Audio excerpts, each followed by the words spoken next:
Hey everybody, welcome back. S&P really got nowhere today, did it? And I think that's very important for us to talk about.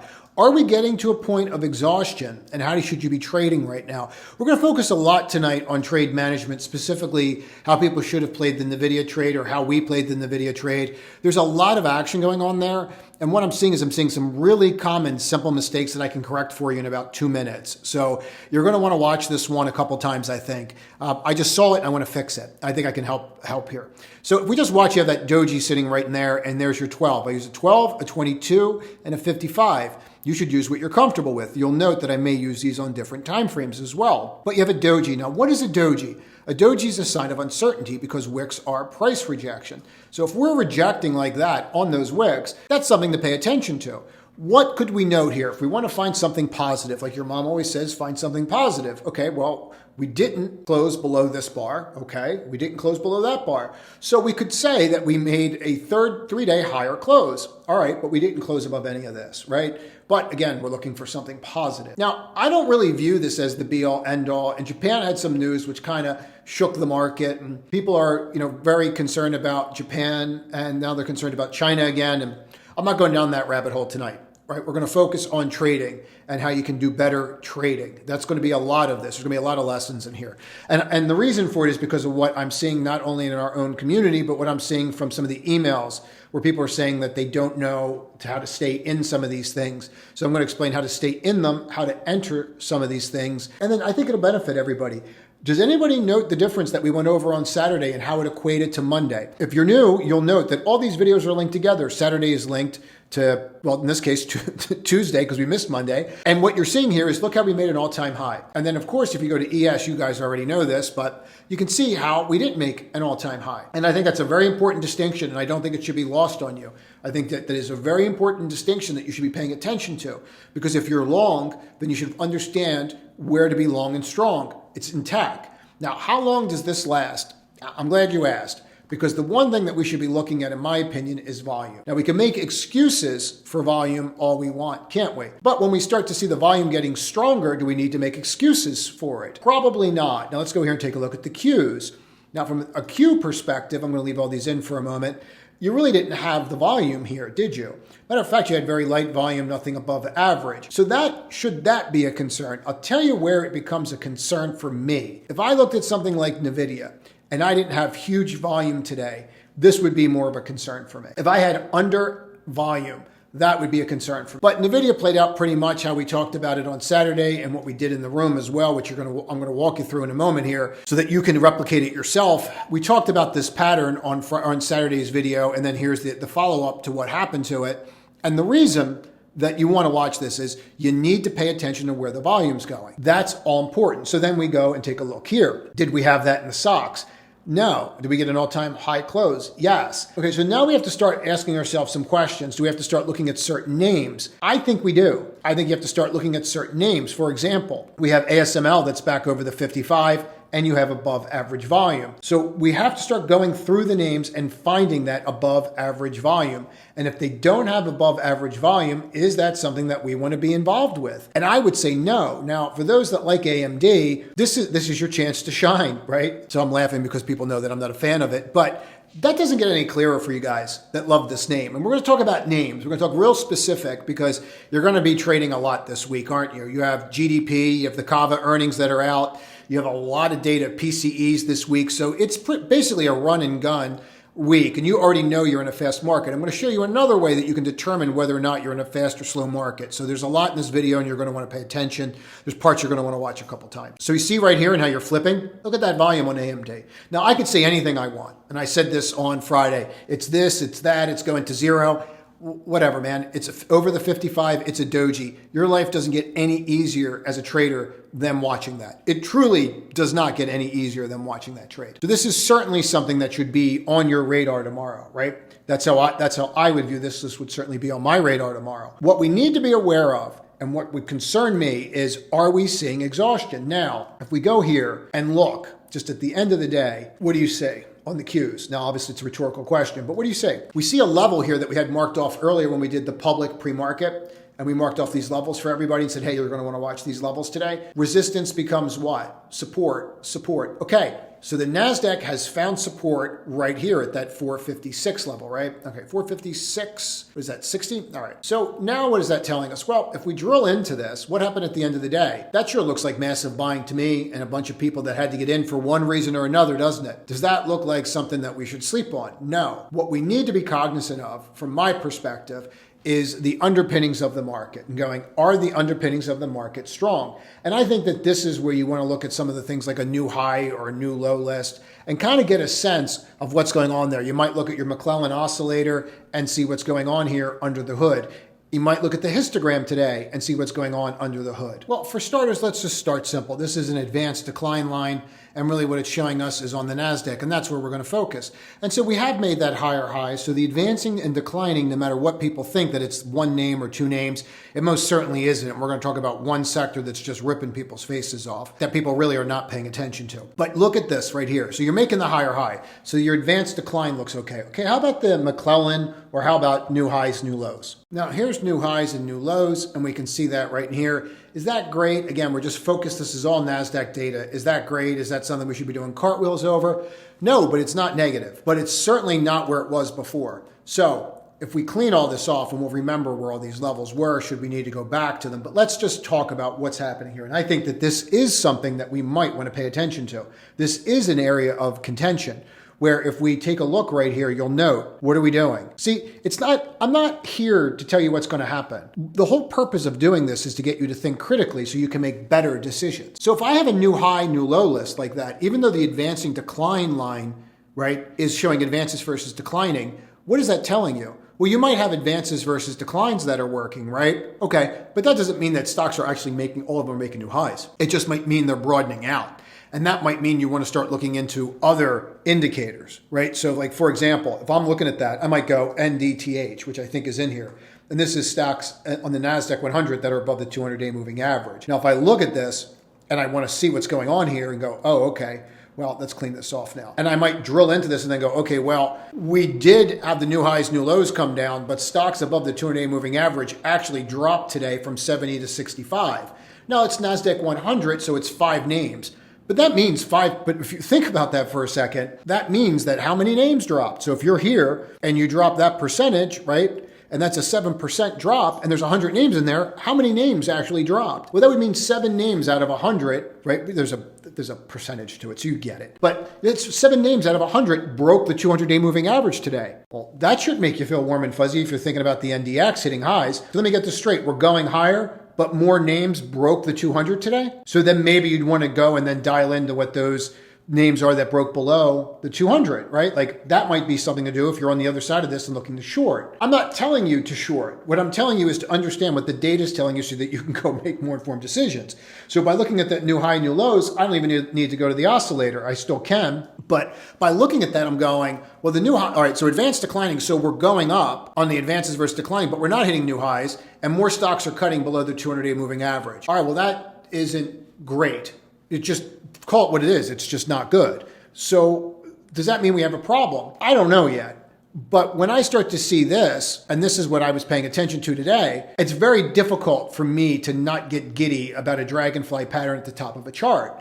But I still have to remember that this bar is in control. So that's where I'm at right now. Now, my larger concern above everything, and everybody knows that I am heavily invested in names like Tesla and the AI movement, I'll show you my larger concern and then I'll show you what to do about it. And then I'll show you where I'm seeing the money actually go. And it's going there really fast.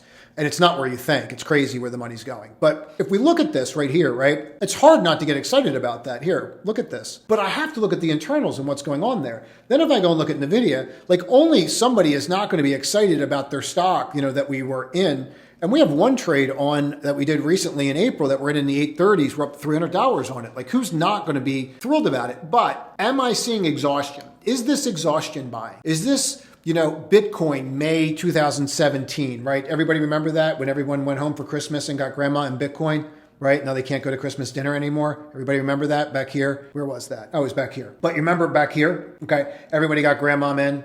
Oh, grandma, you got to buy this one. You got to buy that one. And then they didn't talk to you for about 2-3 years. How's that Bitcoin thing going? Right now you're a rock star again, but you follow where I'm going with it.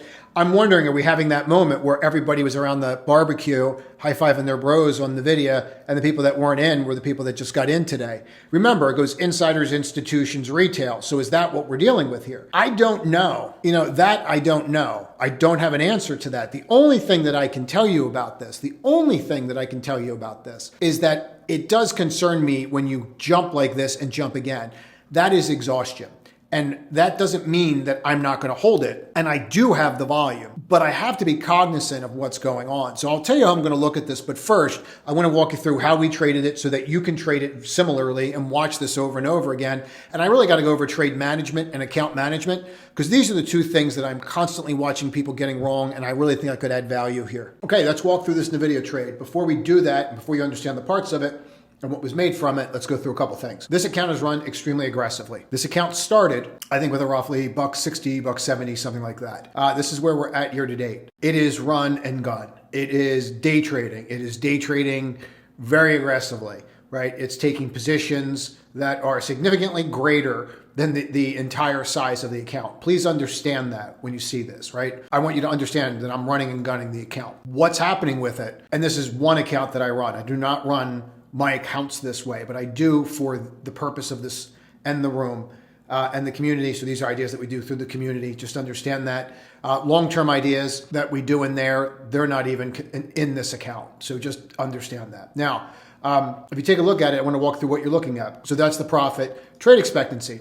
That which gets measured gets results. All this nonsense of I'm at 80%, 90% win rate. If you're picking up pennies in front of steamrollers, I really don't care. First off, no one's at 80 or 90%. They just aren't. And I'm going to keep hammering this home no matter how many people keep emailing me that their friend Bob does it. He doesn't. All right. So this is the win rate. Jamie Simmons' win rate was 51% over 30 years. Steve Cohen's win rate is around 54, 55%. His top trader that makes 9 figures a year for himself is around 61, 62%. Please consider that when some guy is telling you that they have an 80 or 90% win rate. So here you are, trade expectancy. Every time we touch the computer, this is what we make.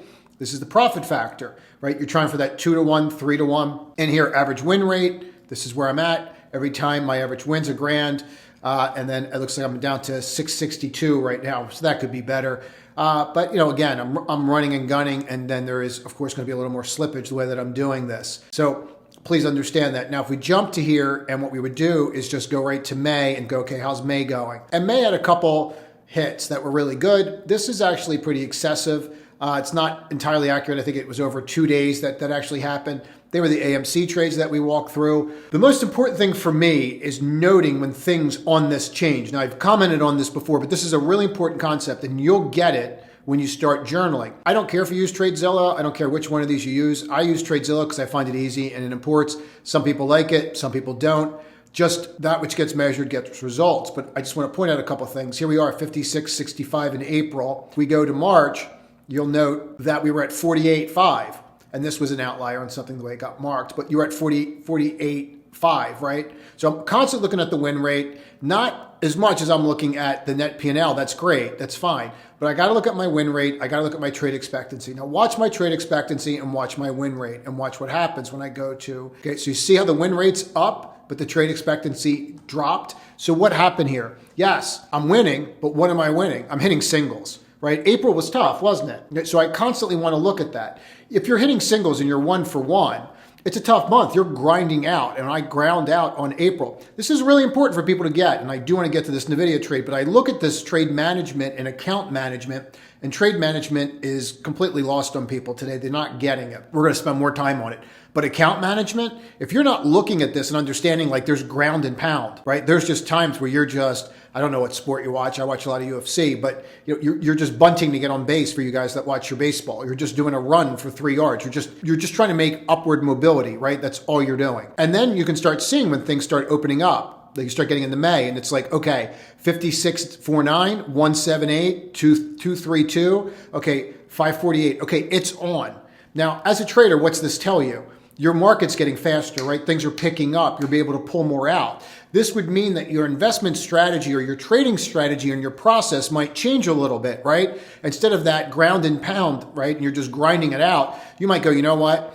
I'm going to let some of these things run. Have you noticed in May how you're not able to go back and buy the names that you wanted to buy from a week ago and how they're moving in price? That's this. If you're measuring this stuff, it'll tell you this. It's really important to get this concept, okay? And the reason it's important to get is because this is when you start changing the process and you want to optimize your trade, right? It's trade management, account management. These are concepts that are completely lost on people that are trading, and they're just like, oh, Bob said buy this, and then we're just buying whatever Bob tells us, right? I really want to get this home because it's a very important concept. Account management, trade management, that which gets measured gets results. And when you see this, now go look at your trades and go look at the amount of trades that you cannot get in right now at the same price. And let's get to the NVDA trade. Now to start with, this was an option trade that we did at the end of the day on Friday. I covered this on Saturday and I talked about what we saw in the chart. If you want me to go over it in more detail, I'm more than happy to. But I want to be really clear about this again. In the account that you just saw, trade management is 101. This was 1% of the account. That's all this was. It was really simple. It was like $6,700. It was nothing, right? So that if it goes to zero, who cares? Too many people are trying to hit that big win, and that's going to establish them. You don't want the big win. You want to consistently pull money out of the market, right? It's a skill set over and over again. And what we did, got here. Now I also had these in another account, but I'm not going to show that account. But in this account where I'm just running and gutting, if you have here, you're just saying, all right, I'm letting it trade up, trade up. First sign of weakness, okay, there goes half right out the door. I'm not even playing around. I'm selling into it. I'm not looking for the pullback. I don't need the high of the day. I don't care about the high of the day. You know why? Because you could always buy it back. Your problem runs into, as you're scaling out into these, right? What you're trying to do is constantly pull money out. And then you leave your runner on. And then when your runner breaks, that's it. So some people would say, oh, well, if you held, you could have made this. That's great. But you know what else I did? I bought more back in another trade, and it doesn't matter. And I also bought stock back, and I want to show you how to do that. But I want to get this concept down. Your goal in pulling money out is not the fact that you don't think it's going higher. It's what is your reaction going to be when it's here? In other words, are you going to panic sell down here? And then it trades back up, right? Because you don't know when it's here that you're going here. And when you're here, you don't know it's going there. I don't care what anybody tells you. They don't know that, right? So what you want to do is you want to manage the trade and pull money out as it's going on. Please listen to this because you're going to see me do the same thing. And this is a really important concept to get because too many people are looking at this stuff and going, oh, it's different. This time it's different. No, it's the same process, whether it's options or a swing trade or a day trade. Your goal is trade management. It's to optimize the trade, right? People in the community will always hear me say something like, oh, this person thinks this is going to break down or so-and-so thinks this is going to break down. My response is always the same. They could be right, I could be wrong, but either way, I'll make more money than them because their trade management and account management's just off. So we have a trade here where we spent $6,700 on, and then off of this, we made what, 20 just off of this, not even the stock portion of what I'm about to show you, but just off of this. Okay, so then it puts you in a position where if that account is, I think it's 6, you make 20, so that moves the needle. So you made 3 to 1 to 4 to 1 on your money. Okay, I'll do that all day long for 1% on an account, right? Because then if you lose it, it doesn't matter. You get 3 or 4 more other chances to do that. Really important to understand trade management, account management. Let's go to the trade that I want to show you because this is really important. Now in front of us are a bunch of little trades, like about 200 shares here for this account, which was a decent amount for this particular account, right? And we did that at the end on Friday. And again, you just see what we're doing here, scaling out of some, adding to it, scaling out over and over again. We're just pulling money out left and right. We did a trade here in the middle of the day. Did another trade here, didn't like the action right after the bond auction, got out, thought it was going to go again here, and then I just didn't like it, and I just kicked it and said, you know what, it's going to set up again, and I was right. So there was a setup right here, and this is the setup that I'm going to walk you through so that you'll be able to do this. But all I did was get in off this setup down here, like right in that area. It should be like, I don't know how many it was, maybe 500, something like that. Looks like about 500. So what we're doing from there is I'm going to scale out of it. I'm going to show you on another chart because it's going to be easier. But you see this line right here? This is what's so important about charting when you mark off demarcation lines. Like when you're looking at this, what you're going to see, you should already see that head and shoulders, right? But let me show you what else you're supposed to be looking at, and then I'll show you how you can set this up for yourself and you can do this trade. This particular trade is the one we're about to highlight, not this one or the previous day one. The previous day one, this one we went over on Saturday so that you guys could be able to find that for yourself. Watch Saturday's video if you have any questions about it, but let's get to this. Now the trade I'm going to walk you through could be a failed head and shoulders, and then we're going to add layers to it. But if you want to name it, I find out that people like to name things they feel comfortable doing it that way. Please note we're on a 1-minute time frame, and let's get into this specific trade so that you can learn how to do this yourself. Very simple. I am going to start breaking these out. You can timestamp them as well, but I am going to start breaking these out into separate videos so that you can watch those separate videos in like little 7 or 8 minute clips, and then you just have volumes of them. But what do you see here? You see a left shoulder, a head, and a right shoulder. Now, before you even note, you'll see that you're starting to roll. And you'll note that roll here. Let me show you this. These are my notes while we're trading. And what I'm saying up here is I saw my first sell signal right up there. And it was right around that 234, so that somewhat bothered me. And then we're talking about setting up the trade here. I'll walk you through the trade in a second, and then you'll see the alerts and everything from there, and why we bought here and all the keys to it. But they're all the timestamps of me seeing a sell signal. And what you're starting to see is you're just starting to see that rejection. And you saw that rejection here, and that wasn't the problem. The rejection here was when you started to reject in here, and you started to roll. And that's when you started to get your first real signal like, hey, you might have a problem. Now, we can all see up here, straight across, and we can all see the neckline, but let's just get to it. So there's your neckline, right? And then there are 3 parts to this. There is your left, your head, and your right. When you don't break a neckline, when you truly don't break a neckline, and people would say that it's up here, it's not, it's down here. So when you break a neckline or you don't break a neckline, they're where you're going to have your most significant bounces. So the first thing that you had going for you here was that you knew where minor support was. So as somebody that is going to day trade, or as someone that is going to do intraday trading to pull money out of the market or to get into a swing trade at a reasonable price, you'd rather do it on a pullback, right? Even in today's market, swing trades, the breakouts really aren't working the same way. So if we look for that pullback, any failed pattern is going to give you a very strong reaction, because you're going to have all the people that were buying puts in here, and then they're going to have their oh boy moment. And that's what they had. So that's the first thing that you notice. The second thing that we did is you watch VWAP. And you watch VWAP specifically during the day. If you watch VWAP in the beginning of the day, yeah, there's value in it, and you can see that. But you're going to get way more choppy and failed breakdowns and breakouts over again. And you can see that. Later in the day, VWAP to me has significantly more value than it does in the beginning of the day, where they can just whack it around. Once the institutions get involved around the dentist's favorite time of day, which is 2:30, then you get to that point right in there and you start having issues, right? So now you have the failed head and shoulders that anybody could see, and then you overlay that here. Now, the other thing that you can always do is you could have moving averages. I have certain moving averages that I use. You could have yours. Some people would say that I want to look at a 9 here. And if you just drop the 9 to the 1, and you could see that here and say, yep, you could use that, but you're over. What I would suggest you do is find a group of moving averages that you're comfortable with, and then use those, whatever they might be. For example, you might use a 12, a 22, or a 55, but that's up to you. I would use what you're comfortable with. But you can see right in here, we have what I refer to as places of convergence. So I have 4 places of convergence here, and I'm going to walk you through what they are. Number 1, you held the head and shoulders neckline. Number 2, you held VWAP. Number 3, holding the neckline and holding right in here. What did you do next? You flipped over the 12 and the 22, right? This is significant because what you're doing is you're holding right into a level of VWAP, of the support and resistance right here, and you're holding it, and now you're flipping the 12 and the 22, and you're getting a cross right here. Now, once you start to do that, and then you lift out of a pattern making a higher high, that's pretty much as good as it's going to get, because on the way down to break any of these convergences, either the 22, the 12, your neckline, or the VWAP, to break any of those, right, you're going to have a place of support on any of these. And so if you know that, and you have 4 places that really are of convergence, then that gives you more confidence each level that you add that this is going to hold. And then the trade was relatively simple. What we're doing as it trades up, we're just pulling money out, right? And then you're going sideways, and then you're pulling money out, and then you just raise the stop to break even, and you go from there. But the stop was placed under VWAP. Why? You place your stop where the trade is busted. You place your stop where the trade is busted. Okay, you don't place your stop where the trade's not busted. You place it where it's busted, because that way if it's busted, you're out. I mean, that just makes sense, right? Now, these are the timestamps from the option trades that we did today.